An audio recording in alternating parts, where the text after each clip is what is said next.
Pak An. Nah, udah muncul rekamannya ya? Sudah. Oke, udah muncul, Pak. Ya. Bismillahirrahmanirrahim. Assalamualaikum warahmatullahi wabarakatuh.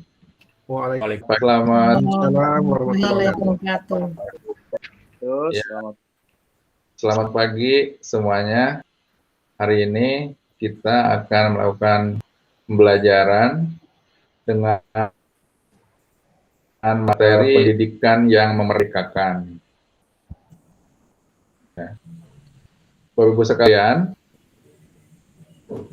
tujuan pembelajaran yang diharapkan pada kegiatan materi hari ini, mudah-mudahan peserta nanti diharapkan mampu memahami dan menerapkan filosofi pendidikan Ki Hajar Dewantara. Yang kedua, peserta juga diharapkan mampu memahami dan menerapkan pendidikan yang memerdekakan. Kita mulai dari diri dulu kita. Ini sebagai pertanyaan pemantik, nanti Bapak Ibu barangkali ada yang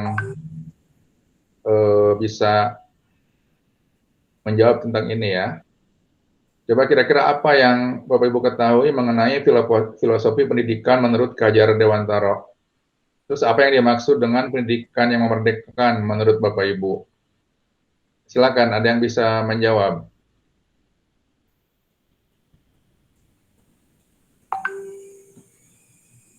Bapak Ibu bisa dengar yang disampaikan sama saya? Sahabat-sahabat. Saya coba menanggapi ya, Pak Uta. Tentang ya. Baik Pak, saya coba menanggapi apa yang dimaksud dengan pendidikan yang memerdekakan. Ya. Ya, filosofi pendidikan. Saya coba menjelaskan. Ya. Ya, tentang filosofi Ki Hajar Dewantara ini barangkali filosofi yang sudah kita pahami bersama-sama bahwa pendidikan tersebut memang betul-betul bagaimana mengarahkan peserta didik kita bisa belajar dengan baik dan bisa mendapatkan ilmu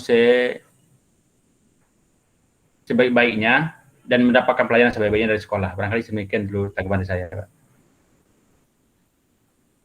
Ya, barangkali ada tanggapan dari yang lain.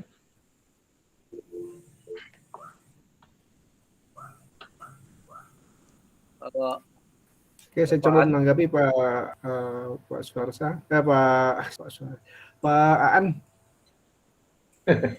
Ya, gimana Pak? Baik, menurut saya kalau filosofi pendidikan yang diajarkan oleh Ki Hajar Dewantara itu ada dalam moto kita, moto di pendidikan itu Ingarso Sungtulodo, Ingwadu Manukarso, Tut Uri Handayani. Jadi akhir daripada pendidikan atau akhir muara dari pendidikan itu adalah pada karsa. Jadi pada ruh, pada rasa dan karsa. Nah ini yang sebaiknya yang kita tanamkan pada anak-anak. Lalu bagaimana dengan pendidikan yang memerdekakan? Pendidikan yang memerdekakan adalah pendidikan yang kita memberikan kebebasan kepada peserta didik, namun masih dalam koridor dalam artian memang batasan kurikulum mungkin bisa sedikit agak berkurang, tapi koridor di sini kalau kita di SMK itu lebih pada bagaimana menjaga anak bisa memahami karakter-karakter yang dibutuhkan pada dunia kerja. Muaranya ke sana. Dan mungkin ada istilah baru sekarang, profil pelajar Pancasila. Mungkin banyak larinya ke sana mungkin Pak. Itu yang bisa saya sampaikan sedikit Pak. Terima kasih. Ya, terima kasih. Ya, saya ini kita lanjutkan materinya ya. Ki Hajar Dewantara itu yang sudah filosofi dari sangat terkenal dan ada di simbol logo pendidikan kita ya. Kita coba eksplorasi selanjutnya ini konsep ya. Awalnya Pak. Jadi filosofi yang disampaikan tadi Merdeka Belajar terkait dengan mereka itu berdaya upaya dengan sengaja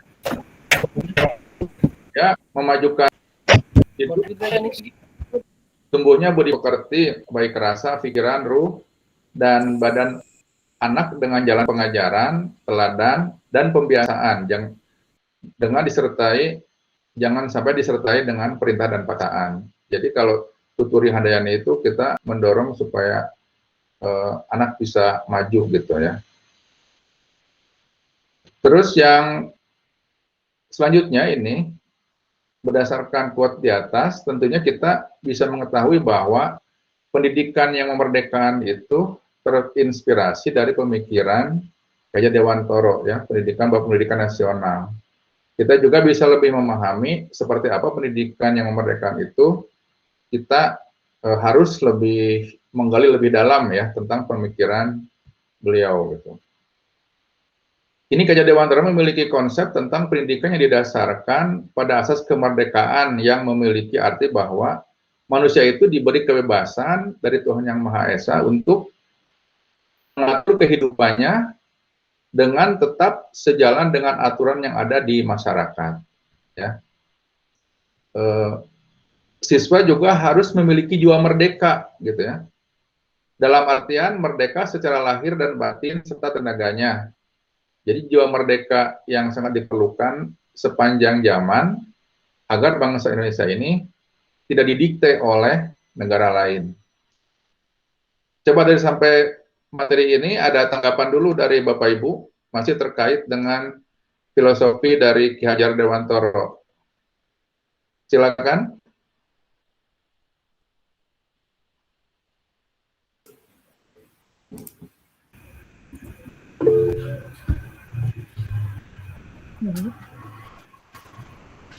Saya yang mau bertanya, Pak.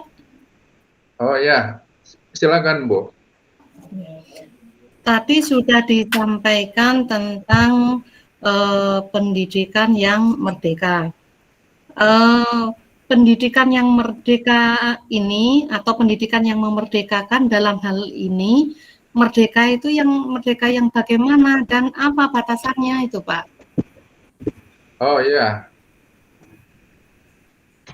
Silakan, ada bisa menanggapi dari pertanyaan Bu Sri? Bu Ervina, barangkali? Terima kasih, Pak. Oh ya. Kalau menurut saya, apa yang disampaikan oleh Ya, Bu Sri, apa saya merdekakan? Ya tentu yang pertama yang merdekakan adalah sistem pendidikan kita yang telah tertuang dalam sistem pendidikan nasional kita, Undang-Undang Pendidikan Dasar Sisdiknas 20/2003, bahwasanya cerminan dari itu maka harus pendidik dan tenaga pendidikan kita harus memenuhi standar atau kualifikasi yang memadai, sehingga cerminan untuk bisa memerdekakan siswa atau peserta didik itu dapat penuhi lahir batin. Saya kira itu tanggapan sementara Sri ya, Sri. Ya, terima kasih, Pak. Ya, terima kasih Pak Ahmadi. Ada yang mau menanggapi lagi? Tadi kemerdekaan yang seperti apa katanya yang ditanyakan oleh Bu Sri? Baik Pak. Pak Utaf, ya boleh. Ya, saya coba melengkapi. Maksud dari belajar yang memerdekakan ini adalah bahwa di dalam proses pembelajaran kita bisa memahami gaya belajar peserta didik kita semuanya. Jadi kita tidak harus memvonis mereka itu harus belajar seperti ini, tapi kita memberikan kebebasan pada mereka belajar sesuai dengan gaya belajar mereka masing-masing. Namun demikian juga tidak terlepas dengan batasan bahwa di dalam di masyarakat itu ada norma-norma juga yang perlu rambu-rambu yang perlu dipatuhi. Nah, jadi merdeka tidak terlalu bebas, tapi ada batasan-batasan tentang rambu-rambu dalam adab kebudayaan di masyarakat yang lingkungan mereka belajar. Demikian tanggapan saya. Oke, terima kasih. Mungkin kita lanjut ya. Tadi sudah paham lah kemerdekaan yang tidak melanggar norma dan etika di masyarakat. Itulah mungkin secara prinsipnya. Nah sekarang ini saya coba tanya ini. Berdasarkan paparan yang baru kita simak barusan, ya, kita bisa renungkan dan jawabannya di bawah ini. Ini sebagai pertanyaan reflektif buat kita. Jadi Ki Hajar Dewantara mengatakan bahwa pendidikan itu berhamba pada anak.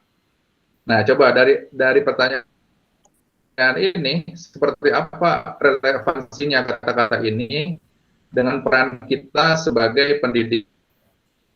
Ada yang menanggapi dari pernyataan ini ya? Jadi Ki Hajar Dewantara mengatakan bahwa pendidikan berhamba pada anak. Nah, jadi bagaimana relevansinya kata-kata ini dengan peran kita sebagai pendidik? Silakan Bapak Ibu, siapa yang menanggapi? Ya, pendidikan yang menghamba pada anak itu seperti apa gitu. Pak Ahmadi mau coba jawab? Pak, ya, menurut saya pendidikan berhamba pada anak itu bahwa selaku tenaga pendidik atau guru yang masuk di dalamnya, bahwa kita harus betul-betul jujur perkembangan anak itu sendiri. Bahwa jika kalau kita mulai dari PAUD misalnya, kemudian harus kita lihat perkembangan anak yang memang untuk materi yang kita berikan sesuai dengan perkembangan. Yang jelas, semua materi yang akan kita berikan kepada anak atau peserta didik harus sesuai dengan perkembangan anak itu sendiri. SD ya sesuai dengan kondisinya di sekolah dasar, begitu ke SMP dan sederajat, SMA atau tetap. Ya tidak sebaiknya. Nah, oleh karena itu tentu karakteristik anak menjadi norma utama dalam kita memberikan materi pembelajaran terhadap anak didik kita. Sehingga kebutuhan anak itu sesuai dengan perkembangan anak itu sendiri. Terima kasih Pak An. Oke, terima kasih Pak Ahmadi. Ada yang lagi? Ada yang mau menanggapi lagi dari? Jadi seperti apa relevansinya kata-kata bahwa pendidikan itu berhamba pada anak? Siapa, Bu Ervina mau menjawab? Saya ya, coba Pak, izin Pak. Ya, makasih Pak. Mungkin relevansinya terhadap peran kita sebagai pendidik ini terkait dengan yang disampaikan atau filosofi dari Ki Hajar Dewantara ini, bahwa pendidikan berhamba kepada anak itu maksudnya fokus dari pembelajaran yang kita lakukan adalah semuanya adalah kepada anak. Kompetensi yang ingin kita gali, keunikan anak yang ingin kita untuk menimbulkan keunikan anak, sehingga semua pembelajaran yang ada di sekolah itu fokusnya kepada siswa.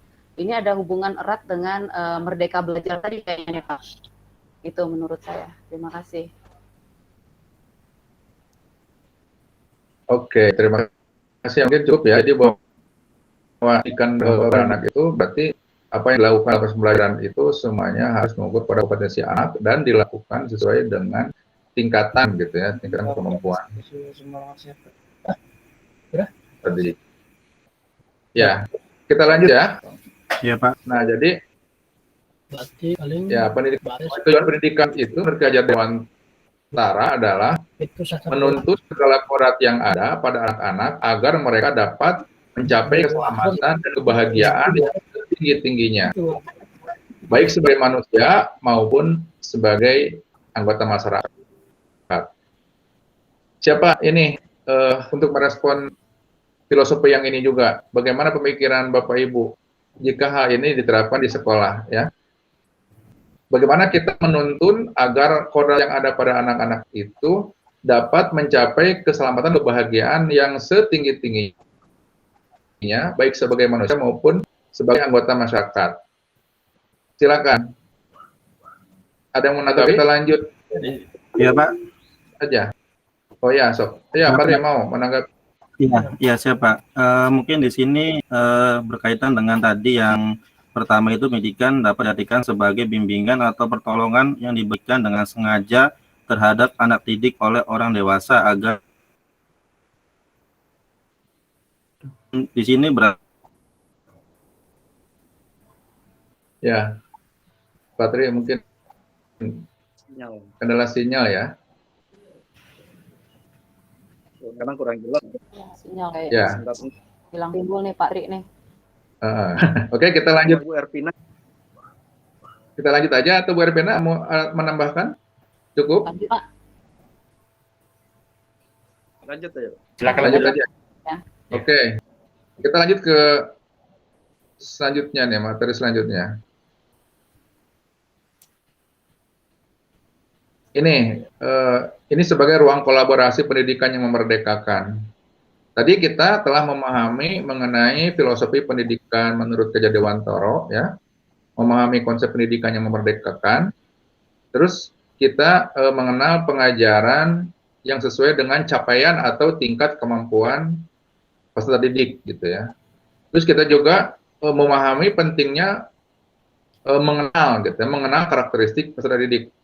Nah, dari sini kita coba untuk membagikan pengetahuan, ya. Bapak Ibu diminta untuk membuat sebuah karya visual 2 dimensi, ya, yang sederhana, misalkan poster atau infografis dan sebagainya, yang berisi tips atau cara untuk mengenal potensi karakter peserta didik, ya. Nanti tugas ini dikumpulkan, saya kasih waktu 20 menit sampai 30 menit, ya. Jadi Bapak Ibu diminta untuk membuat poster atau infografis, ya, yang isinya berisi tentang tips atau cara mengenal potensi atau karakter peserta didik. Nah, sebelum itu nanti Bapak Ibu mengerjakan, kita lanjut dulu ke materi selanjutnya, ya.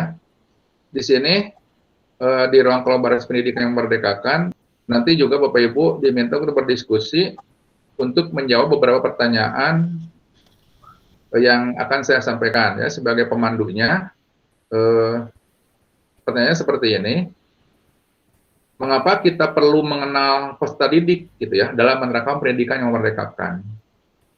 Ya, jadi kita perlu mengenal peserta didik itu apa alasannya, gitu ya, dalam konteks menerapkan pendidikan yang memerdekakan.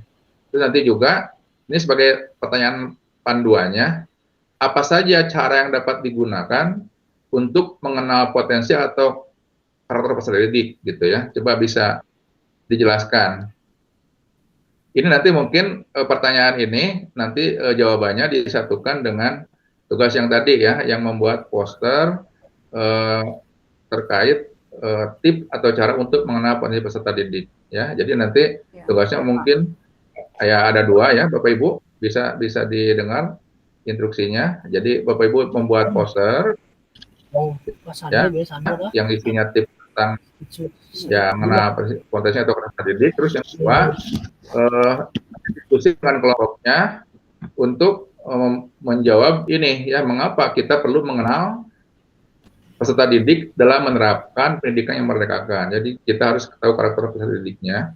Terus yang kedua, apa saja cara yang bisa digunakan, ya, untuk kita menggali potensi karakter didik dari peserta didik Bapak Ibu.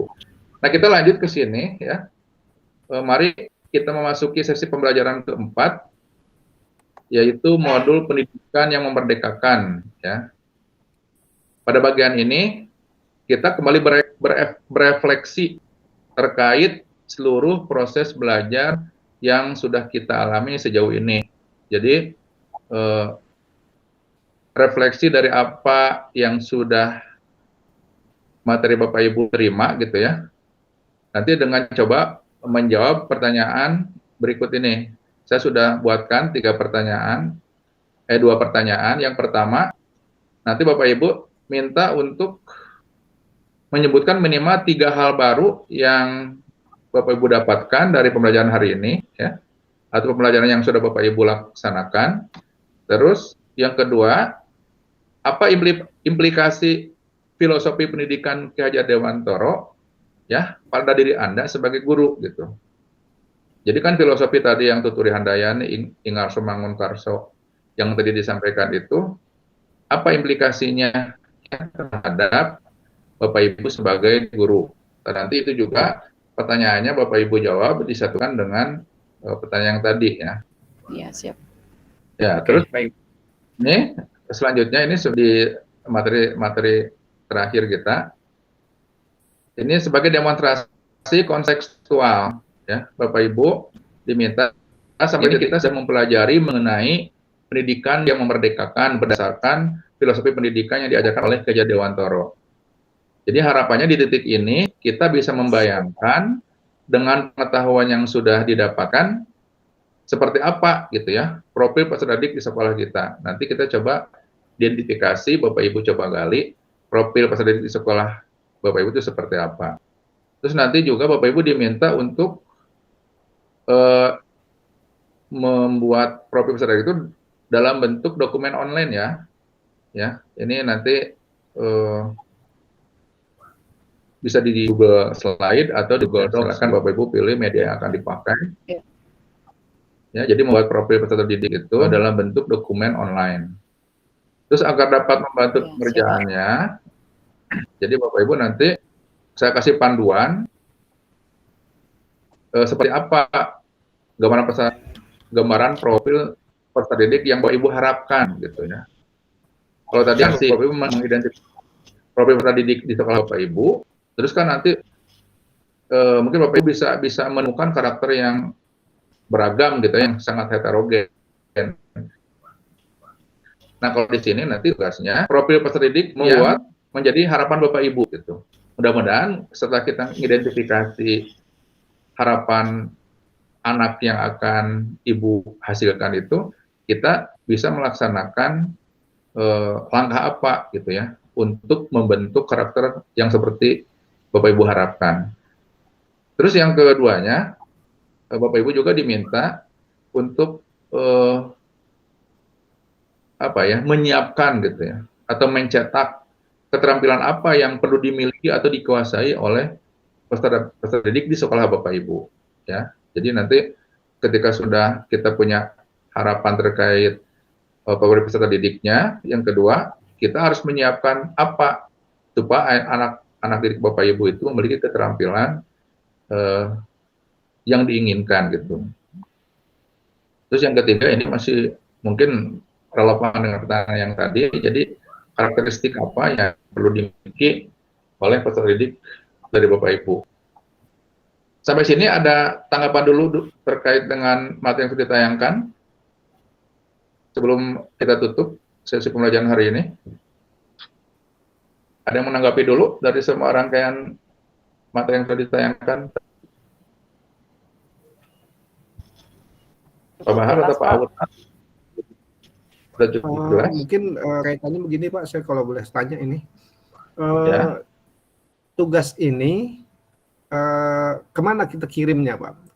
Kalau tadi kan kita diminta menugas tugasnya dalam bentuk online, apakah ke LMS atau ke email Bapak? Makasih Pak. Ya, nanti kalau untuk tugasnya kita pakai media LMS saja yang bisa kita pakai ya. Di situ nanti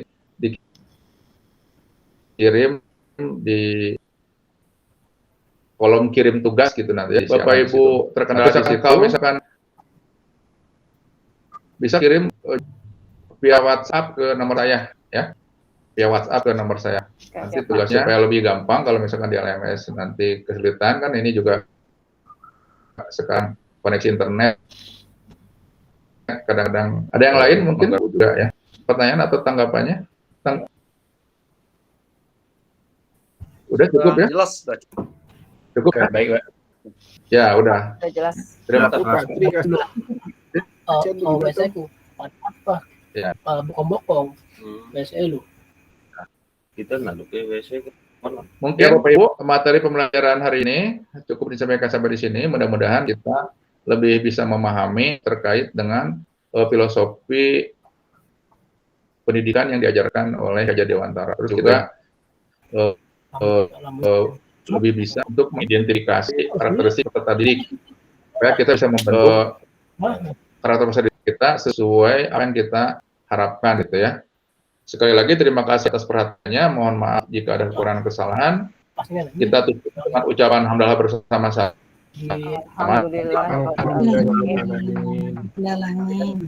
Alhamdulillah. Wassalamualaikum warahmatullahi wabarakatuh. Waalaikumsalam warahmatullahi wabarakatuh. Waalaikumsalam.